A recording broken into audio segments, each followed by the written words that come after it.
What up, YouTube? It's a Friday. Just chilling out. And get these wands in the mail when I can. So hopefully today.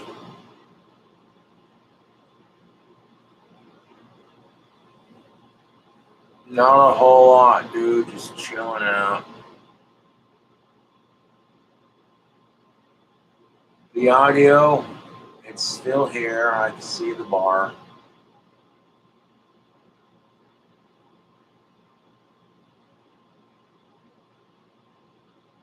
You are a legend among men. Am I?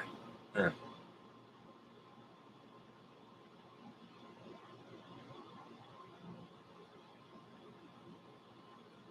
Should you find some interesting videos to react to on YouTube? No, about like 2 o'clock, I'm gonna go down and get those wands in the mail. I want to do a nice long stream for you and just hang out. Don't have any more beer money. The rest of my money I have is going towards mailing off the wands. But that's all right.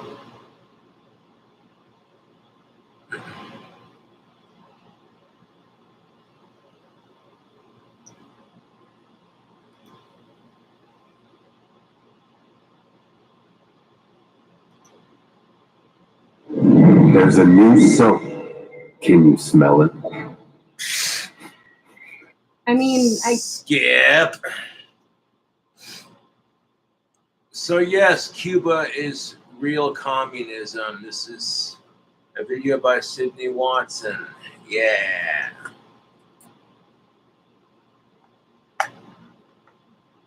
I guess commies gonna commie.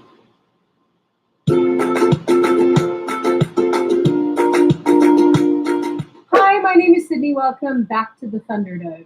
And of course, because I'm predictable and don't upload enough, this video is sponsored by Surfshark. Also, if you're interested at all, feel free to go and subscribe to the email list on my website. I haven't started sending them out yet, but I will let you guys know when I upload or post an article or do whatever. It's very helpful to me in case I get booted off of this platform, which, I don't know, I feel like that's on the horizon at some stage. Now, if you've been around the political space for any length of time, you'll have heard the argument that real communism and socialism have never actually been tried. I guess you could say the concept wasn't properly executed, but lots of people were, if you know what I'm saying.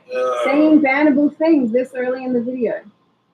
Perfect. Now, I'm not suggesting that I'm any great expert when it comes to the ins and outs and nitty-gritty details of political systems and ideologies, but I do know that this argument is being employed when it comes to Cuba. And given the current state of things in Cuba at the moment, from the food shortages to the massive protests, the lack of free speech, the lack of free press, the general inability to live well, I thought we could take a look at how it got here, why it's staying like this, and how people say that it isn't real communism when it actually is. I'll also add here too that these topics can typically be pretty dry, so I will do my best to make it as interesting for you all as possible. Maybe I'll do some dramatic reenactments.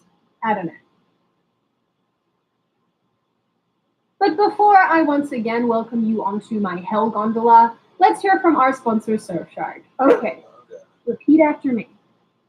Surfshark is a VPN. Surfshark is a VPN that protects your private information online. It does not have any political affiliations. And doesn't need to support feminism. And is literally a product of the patriarchy. No. Okay, try again. Surfshark is a VPN that has its own ad-free private search service. Surfshark is a misogynist. That doesn't even make any sense. No, okay. Surfshark is a VPN that can be used on as many devices as you like, has a 30-day money-back guarantee, and if people click the link in the description, they'll get 83% off and 3 extra months free. Telling me more things about it doesn't change the fact that it's a victim of the patriarchy that probably hates all the girl sharks. It's not A real sharp. Historically, much of the world, especially America, has positioned communism as an ultimate evil. And until recently, we could argue that most people, at least in the United States, felt that this was the case. But with leaders like Bernie Sanders and AOC, there seems to be a renewed interest in the communist utopia described in 1848 by German writers Marx and Engels in their book, The Communist Manifesto.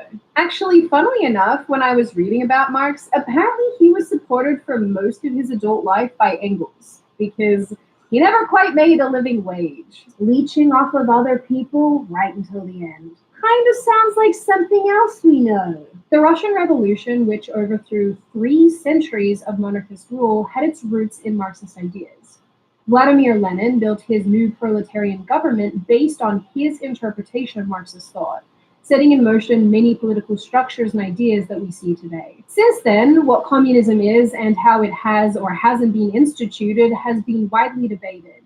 And with the rise and fall of many communist states or socialism-adjacent governments, such as the Soviet Union, Maoist China, or even Pol Pot's Cambodia, we've heard the argument time and time again that these are not true examples of communism. I'm going to go out on a limb here and suggest that maybe, if every time your special utopian ideology is tested, it's never actually executed properly but still results in the deaths of millions of people, maybe it's time to stop testing it. Just a thought. Cuba, as expected, has been no exception to this.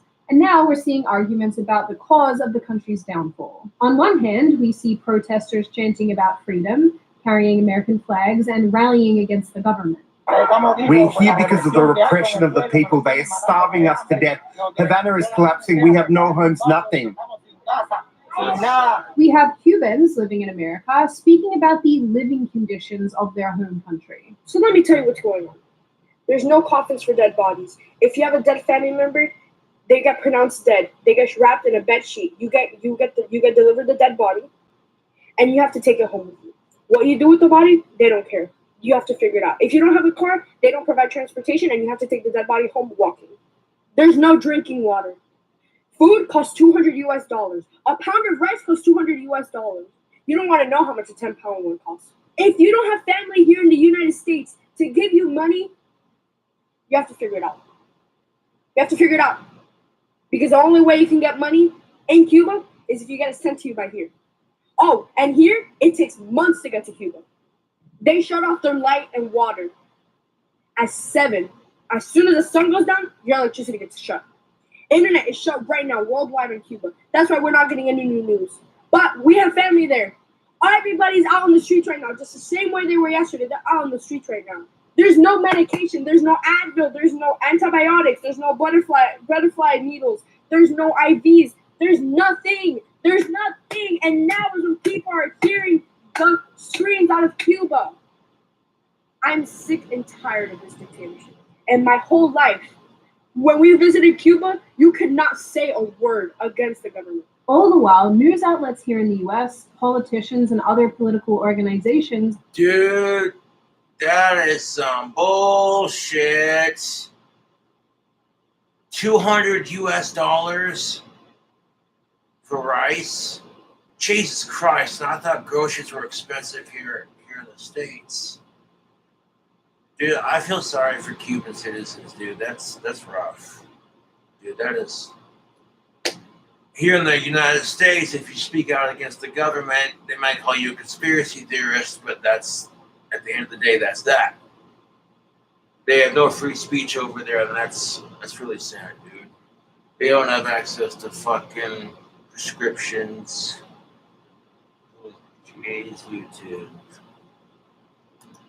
Have commented that the protesting has little to do with Cubans being, I don't know, fed up with their government, and more to do with access to COVID vaccinations, embargoes, and a dictatorship they can't seem to understand is the result of communism. Can't quite seem to put 2 and 2 together on this one. Don't know what I expected.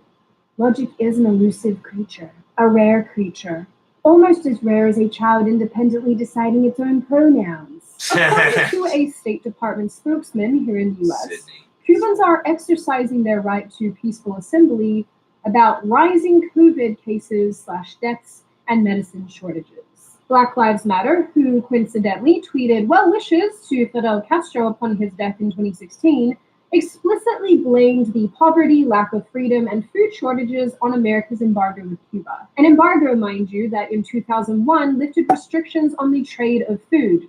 And, in fact, of the 70% of food that Cuba does buy, a huge portion of that comes from the United States. In an Instagram post, Black Lives Matter said, "The people of Cuba are being punished by the US government because the country has maintained its commitment to sovereignty and self-determination." That's a weird way to say dictatorship. United States leaders have tried to crush this revolution for decades.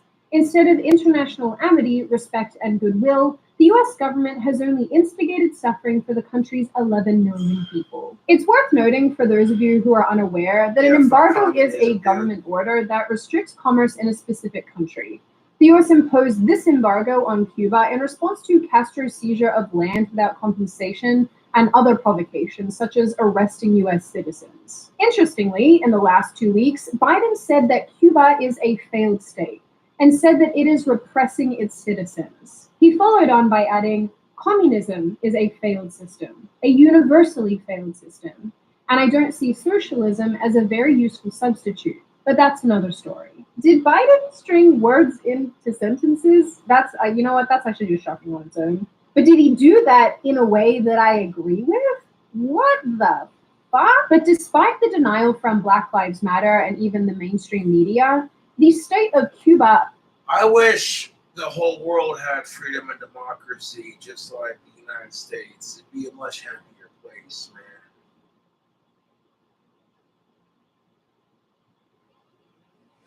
You know, it's the truth, YouTube.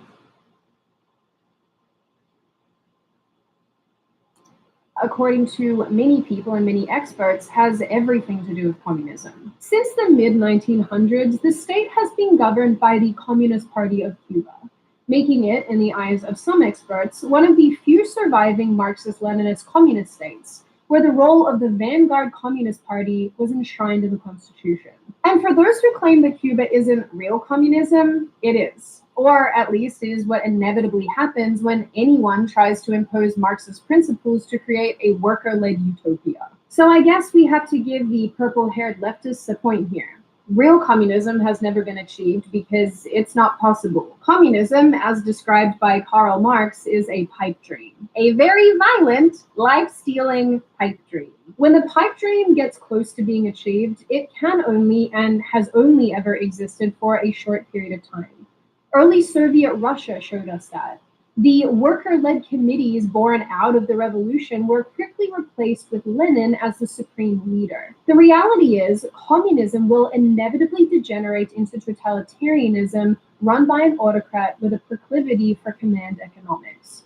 Rather than a worker-run classless utopia, we end up with a one-party state that doesn't allow private ownership or the accumulation of capital. Despite the arguments that I've seen from some people, communism is actually reasonably well defined by Marx and Engels. The idea being that workers should control the means of production and capitalism is an inherently self-destructive system. But since its original inception, communism has blossomed into a multitude of different ideologies. Leninism, Stalinism, and all that fun stuff. Most of which, honestly, are built upon one another, with various world leaders taking ideas and reinterpreting them based on their own situations and time periods.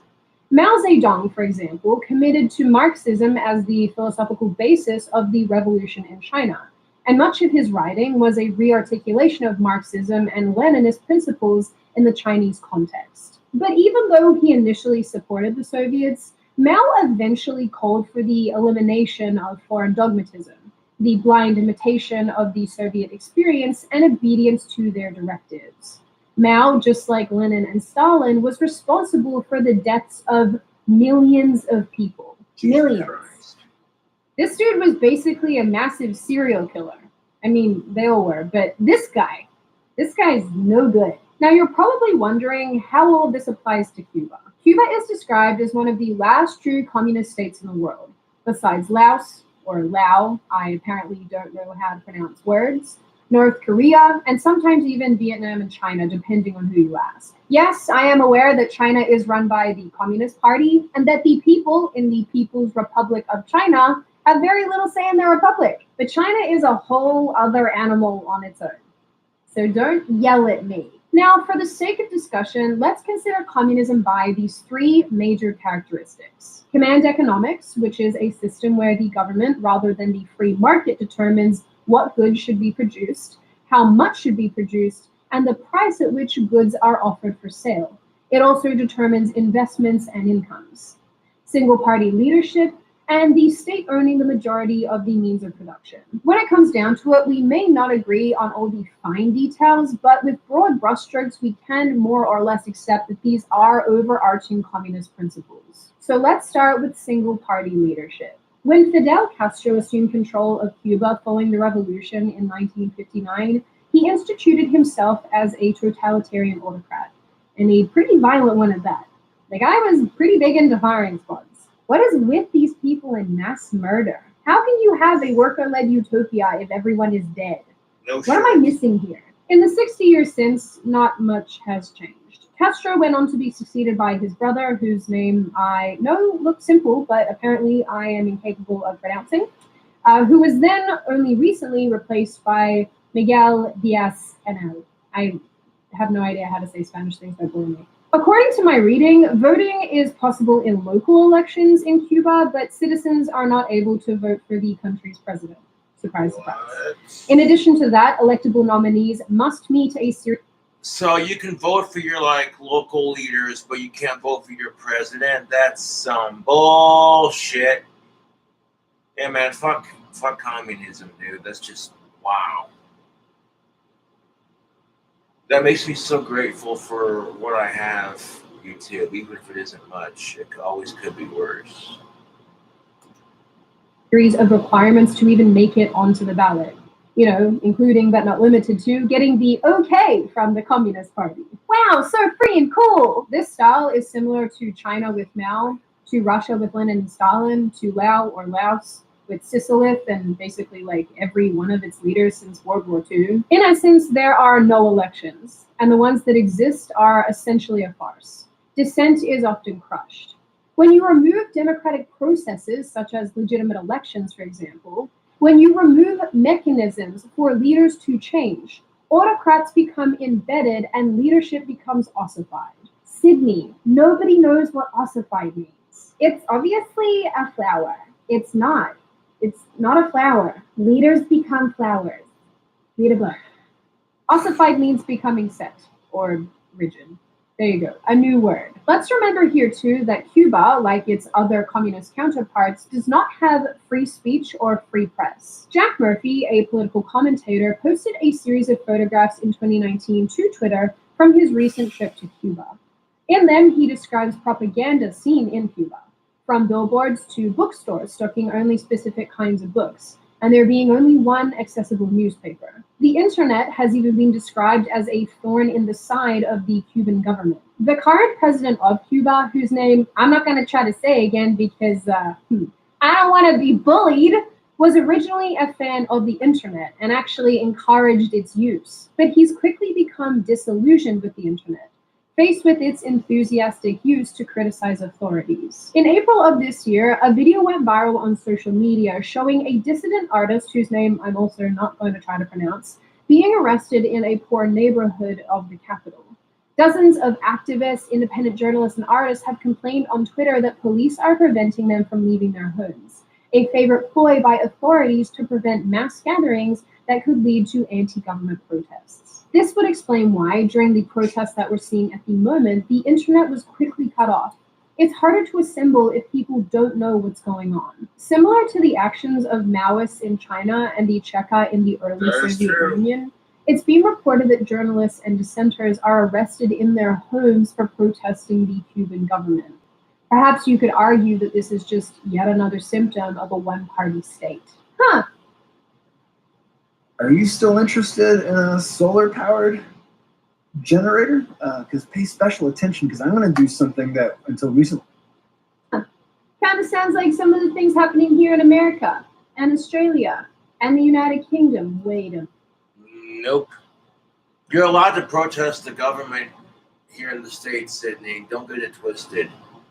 I mean, I like it, but it's free speech. As long as you're not hurting anyone, you're just using your words.